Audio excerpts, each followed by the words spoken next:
para multiple. Multiple kwan.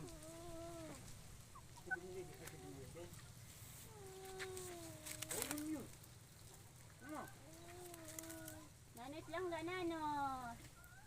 Hain ka hain. Silhig. Masusunod din siya. Kalinit sa lubog. Sarap kasi mag saing dito pagka sa gamit ay panggatong sa kahoy ng galing.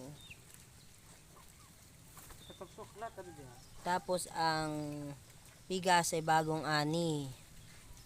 Yan. So, dito namin niluto yung kanin kasi medyo para matin.